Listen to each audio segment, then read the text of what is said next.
자, 이제 어머님들 다 아시잖아요. F는 FP. 5단계에 이르는 문제풀이의 방법을 3단계로 줄일 수 있는 획기적인 방법 아닙니까? 첫 번째 F 뭐라고 말씀드렸어요? 프레임이라고 말씀드렸죠. 두 번째 뭡니까? 포뮬라, 공식. 그 다음에 세 번째 뭐예요? 페이퍼.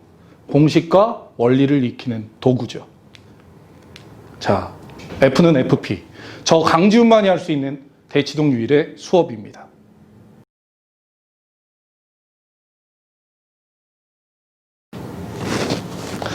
만나서 반갑습니다. 저는 F는 FP 학습 설명회를 하게 된 아카데미아 강지훈 원장입니다. 제 이력을 좀 말씀드리자면요. 저는 좀 특이한 이력을 가졌다고 어머님들께 말씀드리고 학생들에게도 얘기를 하는데, 제가 중학교에서는 천재교육이라는 회사에서 굉장히 많은 책을 쓰고 검수했습니다. 그리고 20년가량을 현장에서는, 저희들 말로 현장이라고 하는데, 현장에서는 우리 중학교 아이들을 상대로 고등학교 수학을 가르친 강사, 저는 강사라고 얘기하는데 학원 원장이자 강사입니다. 제가 항상 많이 받는 질문으로 오늘 설명회를 좀 시작해 보도록 할 텐데요. 어머님들이 저에게 항상 많이 하시는 질문 중에 대표적인 4가지를 좀 뽑았습니다. 첫 번째 질문이 뭐냐면, 문과 성향이야, 이과 성향이야? 이런 질문들 굉장히 많이 하십니다.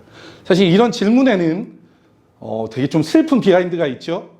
우리 아이가 확실히 이과 성향이야, 우리 아이가 확실히 수학 잘해, 이러면 사실은 이과 성향이야, 문과 성향이야라는 질문을 하지 않으십니다. 자, 또는 이런 질문도 많이 하세요. 저 고등선행 몇 번 해야 돼요? 또는 고등학교 가면 수학 성적이 곤두박질 칩니다. 그런가요, 과연? 또 수학상하 쉽게 했는데 수학이는 왜 이래? 이렇게 말씀하시는 어머님들도 계시죠?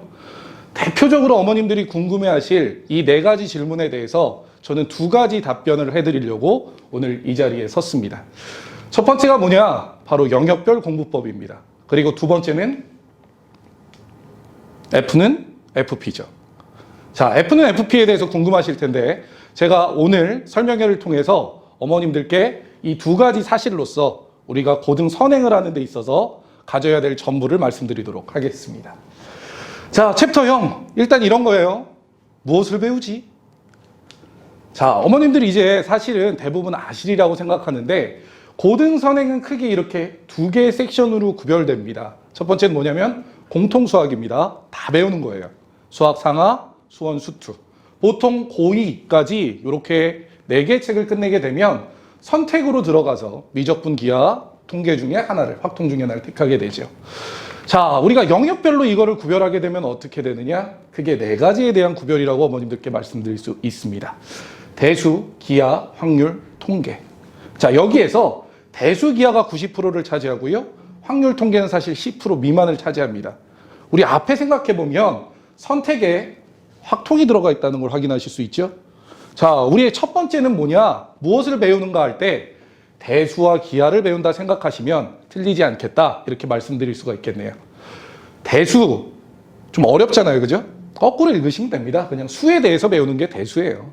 기하는 뭐냐? 기하는 아시죠? 도형에 대해서 배우는 것이다.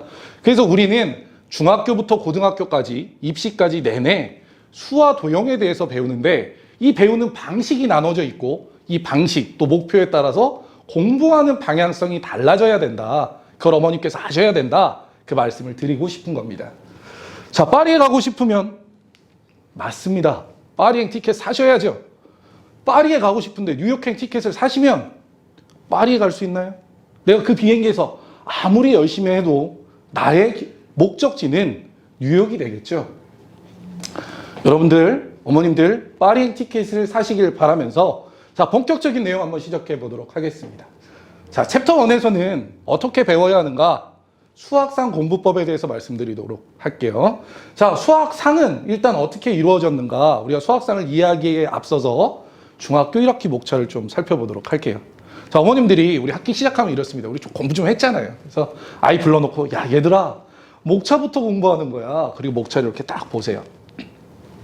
좋은 방법입니다. 근데 중학교 1학기의 목차는 책을 3권을 쭈르륵 놓고 보셔야 돼요. 아주 드문 경험이신데 좋은 경험이 되실 것을 확신하면서 이렇게 한번 보여드리도록 할게요.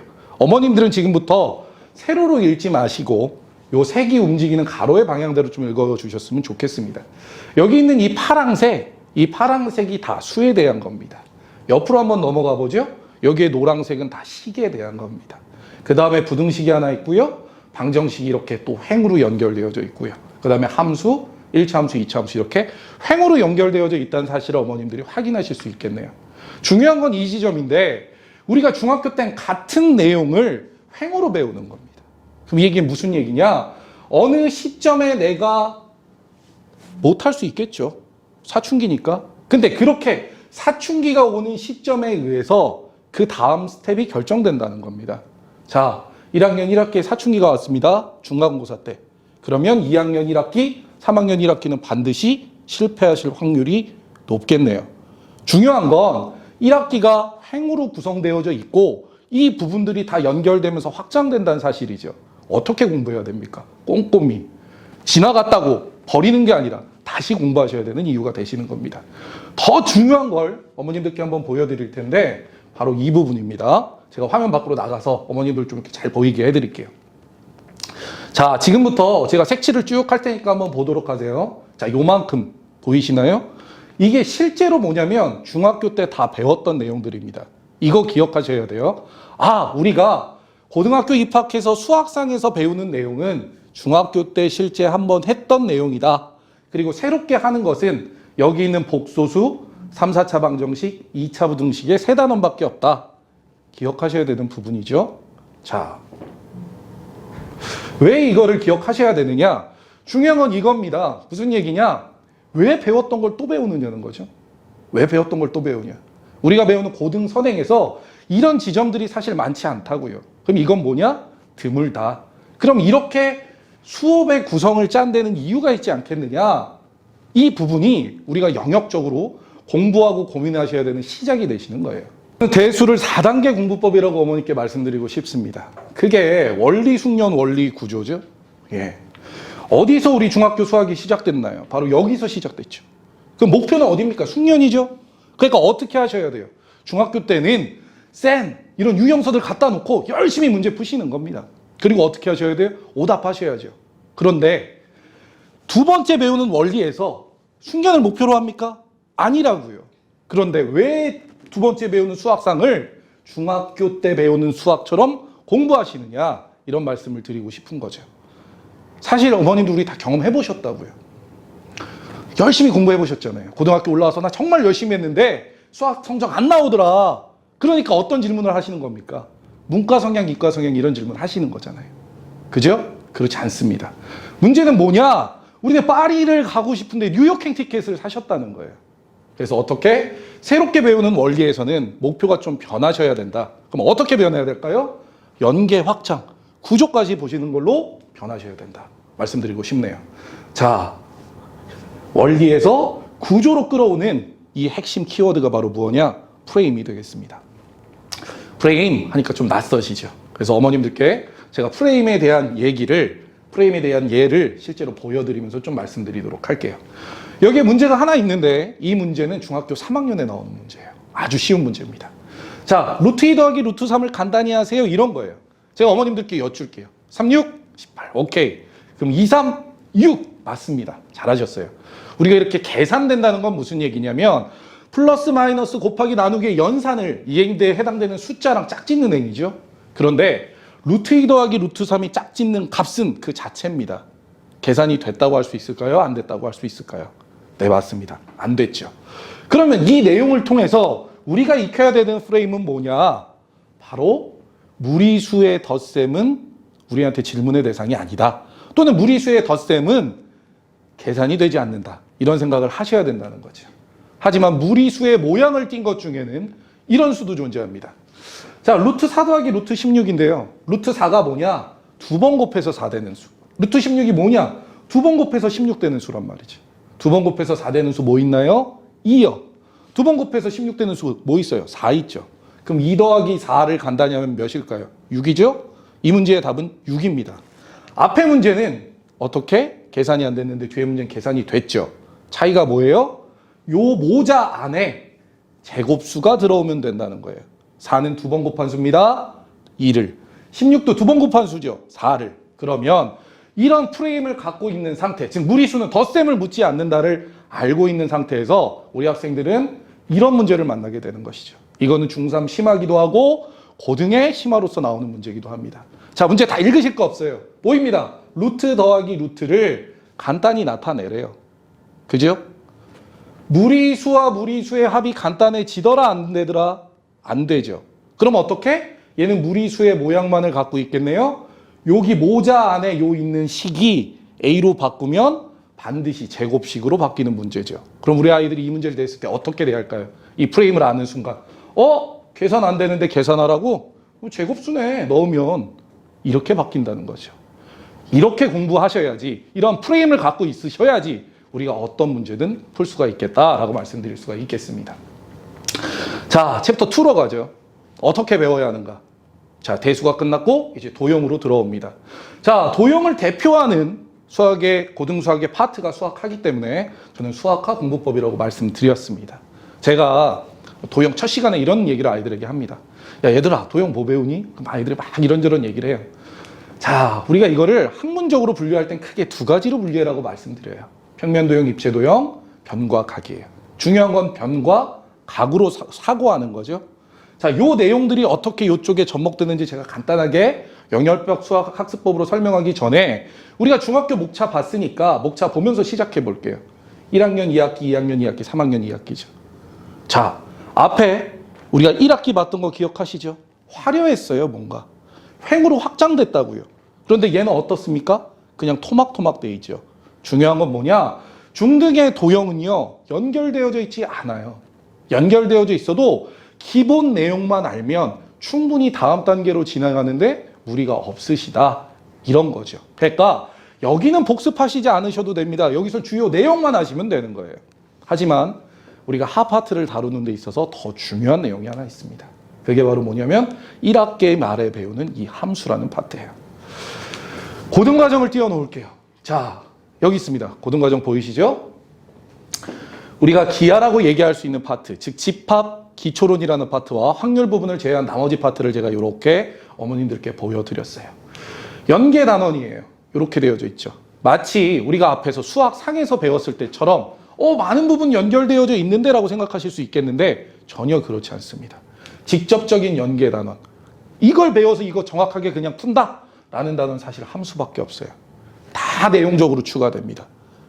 평면좌표에서 중등도형, 특히 2학년 2학기에 전체 내용을 다 갖고 와서 한다고요. 그런데 얘를 다루는 방식이 중학교랑 고등학교랑 완전 달라요. 직접적으로 다이렉트하게 연결되는 거는 함수에 조금, 근데 이 부분들마다 중등이 다루지 않았던 고등의 내용들을 막 첨가하게 되는 거죠. 아주 구체적인 차이점을 어머니께 보여드리도록 하겠습니다. 자, 타이틀이 논증기하에서 해석기하로. 너무 멋있죠? 이렇게 생각하시면 돼요. 중학교에는 도형을 도형 자체로 다룬다고요. 고등학교에는 도형을 식으로 바꿔서 숫자로 다룹니다. 이게 아주 두드러진 차이고 수학이라는 이 천재의 학문을 수재 정도까지 끌어내렸다고 하는 그런 내용이에요.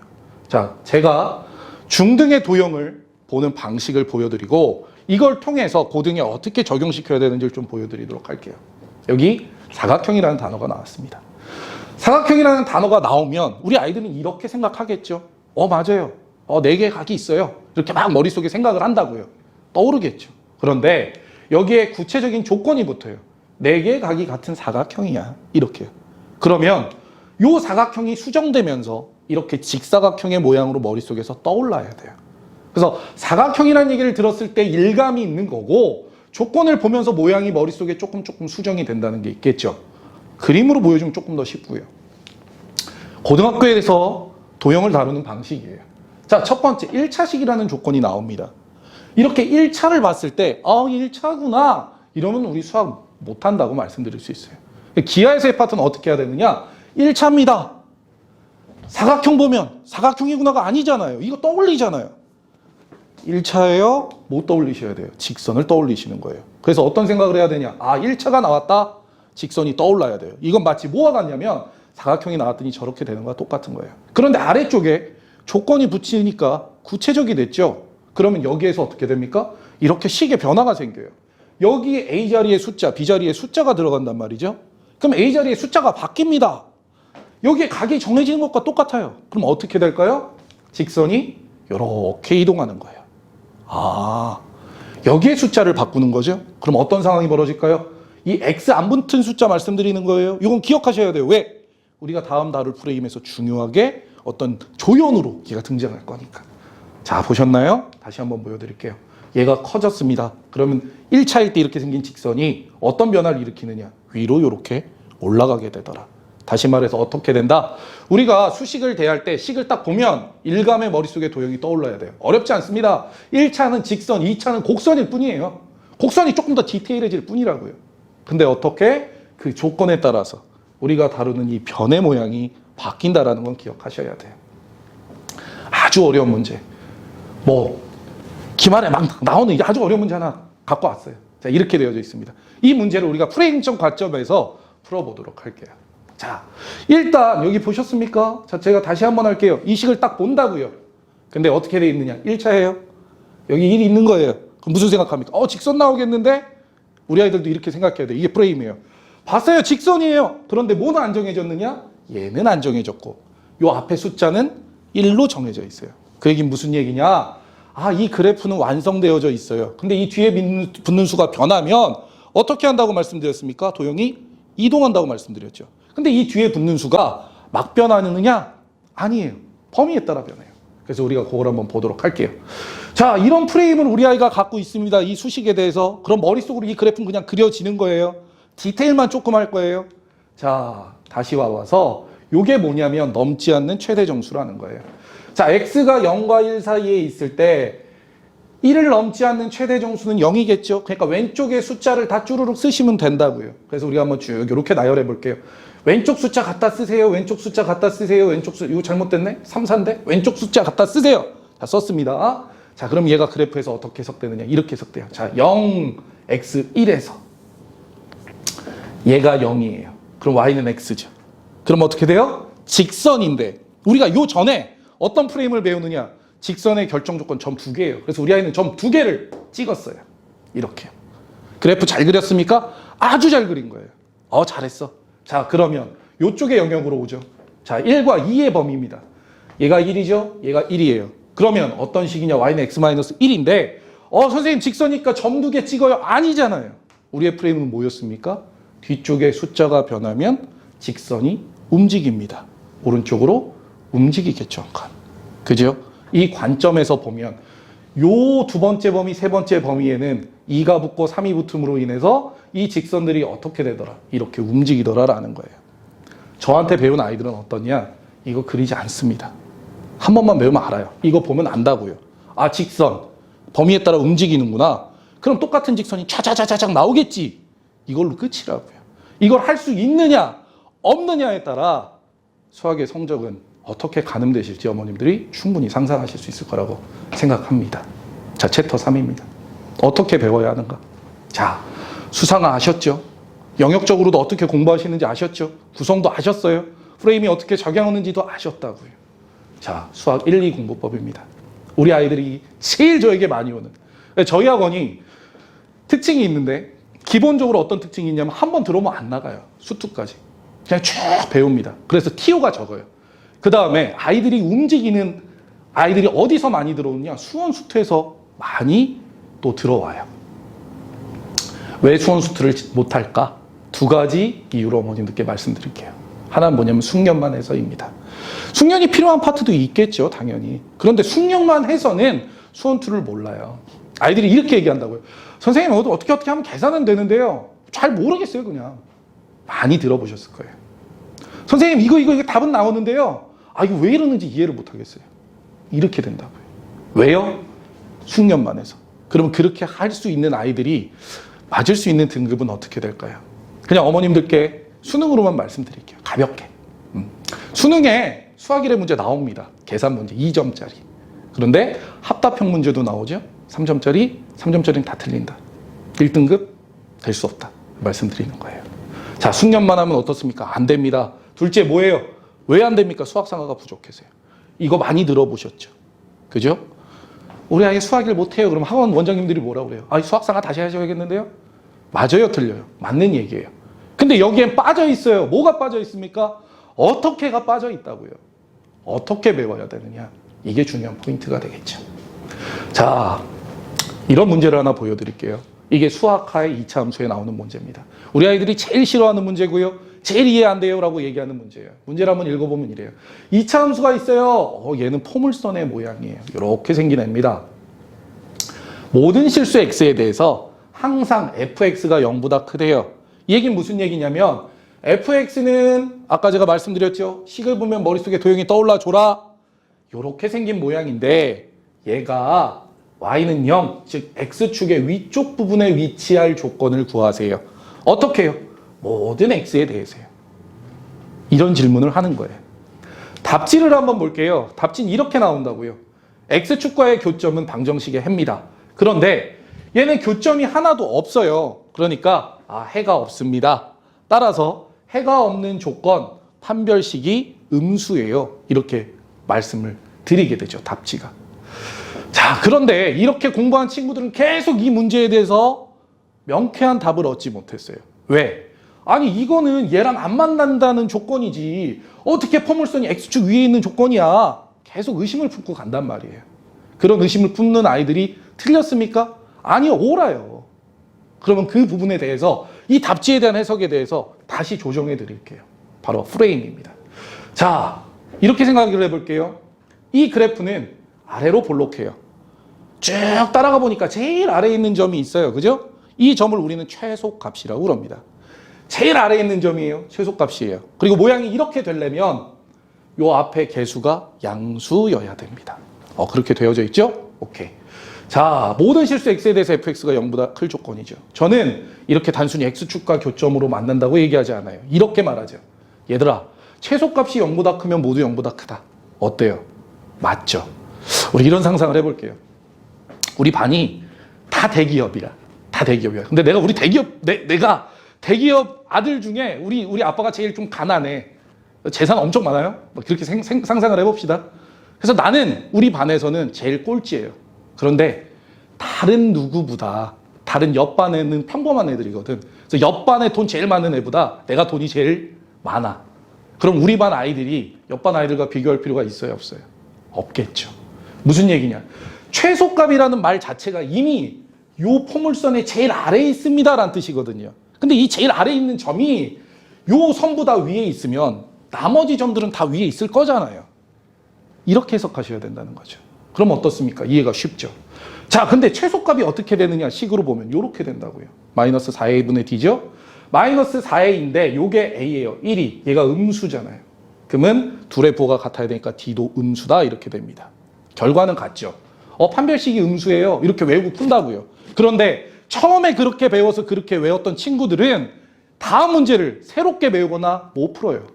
그런데 이렇게 배운 친구들은 수투의 어려운 문제도 손쉽게 풀 수 있습니다. 자, 이 문제는 그냥 문제가 아니라 기본 정석에서도 연습 문제에 있는 굉장한 난이도 높은 문제입니다.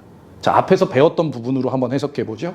x가 마이너스 1보다 커요. 이 얘기는 무슨 얘기냐면 자, 마이너스 1의 오른쪽이에요. 이 오른쪽에서 어떻게 돼요?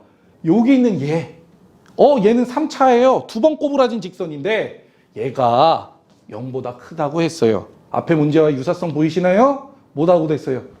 fx가 0보다 크다. 자, 여기 뭐라고 그랬습니까? 요 식이 0보다 크다. 그러면 제가 뭐라고 그랬습니까? 이렇게 얘기했죠. 마이너스 1의 오른쪽에서 제일 낮은 점이 하나 있을 거예요. 우린 그걸 최소값이라고 하는데 그 최소값이 어떻게? 0보다 크다. 즉 x축 위쪽에 존재하면 나머지 선들은 당연히 x축 위쪽에 있지 않겠냐? 이렇게 되는 거죠.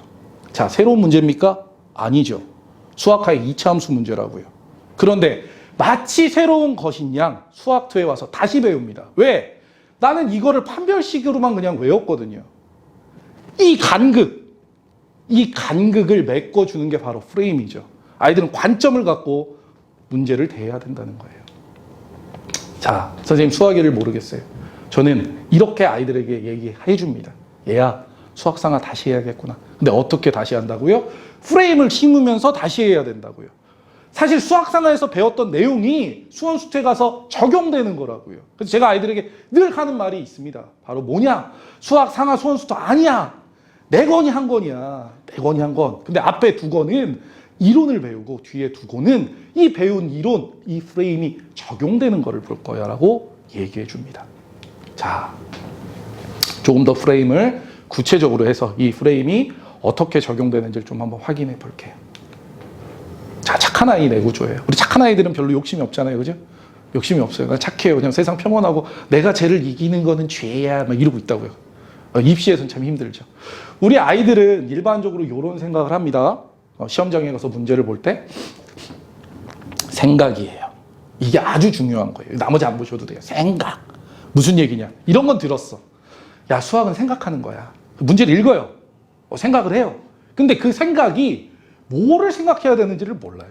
그냥 생각 자체예요. 문제를 계속 읽습니다. 문제 풀려요? 안 풀려요? 안 풀리죠. 자, 그런데 이렇게 되어져 있죠.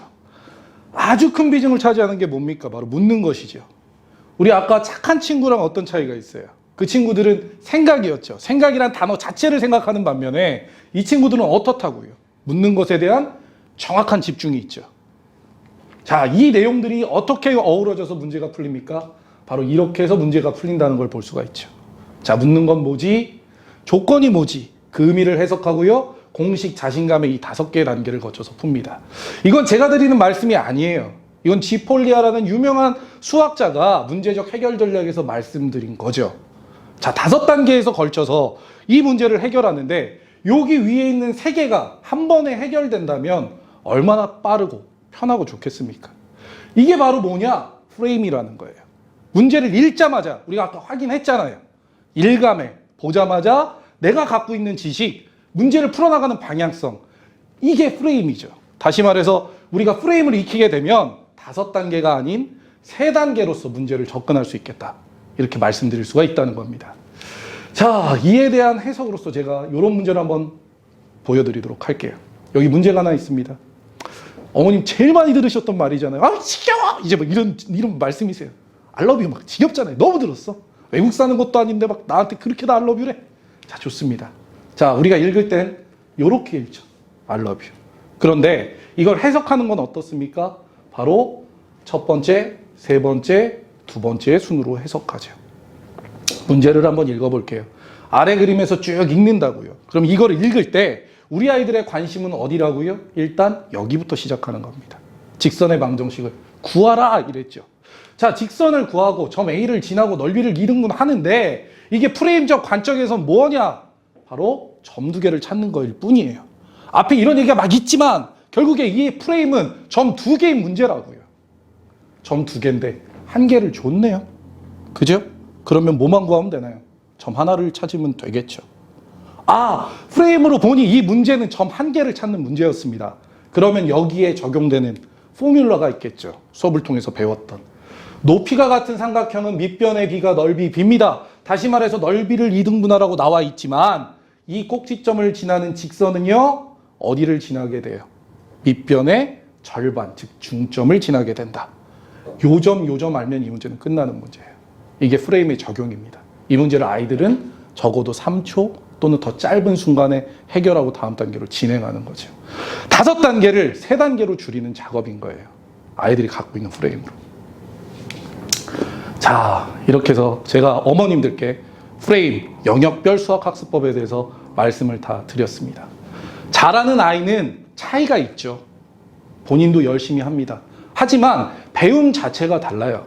우리 기억을 한번 좀 생각해 보시면 고등 과정에서는 학생들이 선생님을 따라서 이 학원 저 학원 옮겨 나가죠. 그런데 왜 우리의 아이들 지금 중학교에서 고등 선행을 배우는 내용은 똑같은데 선생님을 따라서 옮기지 않습니까? 시스템에 왜 맡겨놓으시죠? 이렇게 공부의 방향성이 있고 공부를 잘할 수 있는 방법이 존재하는 겁니다. 자, 챕터 5 정규 수업 안내해 드릴게요. 저의 모토입니다. 푸는 수학에서 배우는 수학으로요. 자, 배우면 잘해요. 아까 문이과 있다 없다? 저는 없다고 말씀드리고 싶습니다.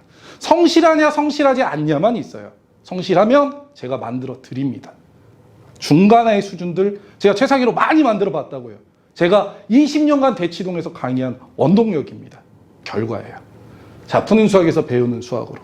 뭘 가져야 된다? 프레임을 가져야죠. 그럼 프레임을 익히는 수단이 있어야 될 거 아니에요.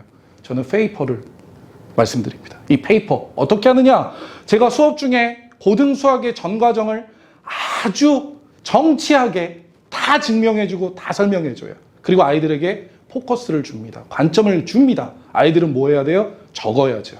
문제 푸는 게 문제가 아니에요. 배우고 익히는 거죠. 내가 뭘 알아야지 말할 거 아니에요. 내가 뭘 생각하라고 해요. 생각할 게 있어야 생각할 거 아닙니까? 그 부분을 저는 페이퍼를 통해서 트레이닝하고 있습니다. 그 다음에 개인오답, 마무리, 끝. 이 과정을 통해서 아이들은 완벽하고 좋은 실력 있는 학생으로 성장하는 거죠. 그러면 프레임은 많을까요? 프레임 한 10,000개, 20,000개 돼요. 어떻게 배워요? 못 배우죠? 제가 어머님들한테 제시하는 프레임은 수학 상하에서 딱 101개밖에 없습니다. 그 101개를 제대로 익히면 풀이의 방향성이 결정되고, 아까 보셨잖아요.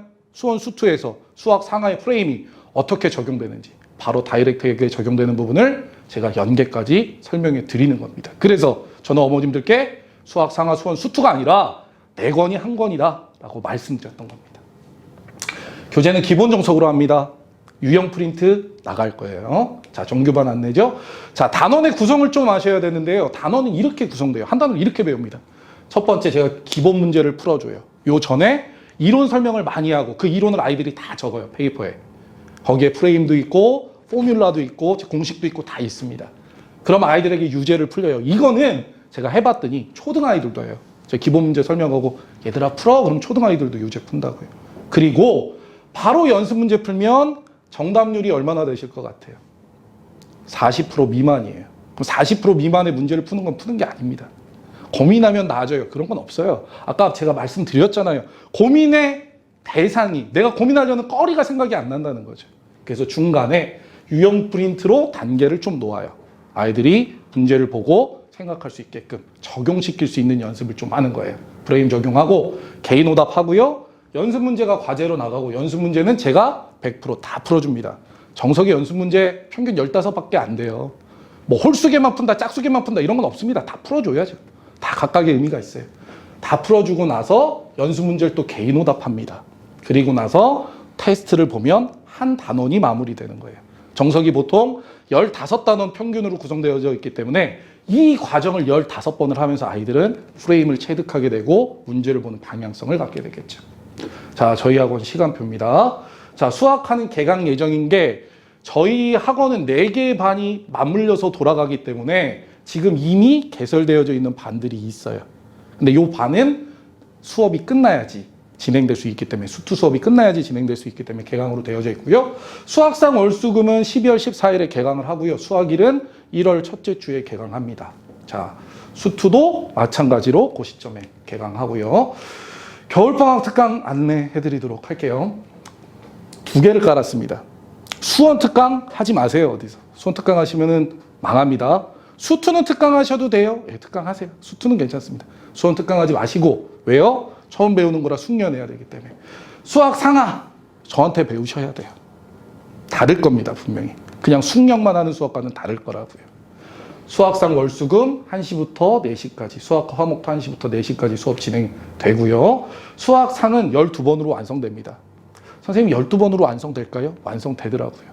제가 많이 해봤어요. 저 특강만 20년 했어요. 중등수학에서 특강으로 제가 맥시멈 거의 한 100명 가까이도 해봤어요. 그렇게 되더라. 그래서 어떻게 12회 완성 제가 꽉꽉 눌러서 우리 아이들이 다 받아먹을 수 있게 준비해 두었습니다. 자, 여기는 유형 연습은 없습니다. 왜냐?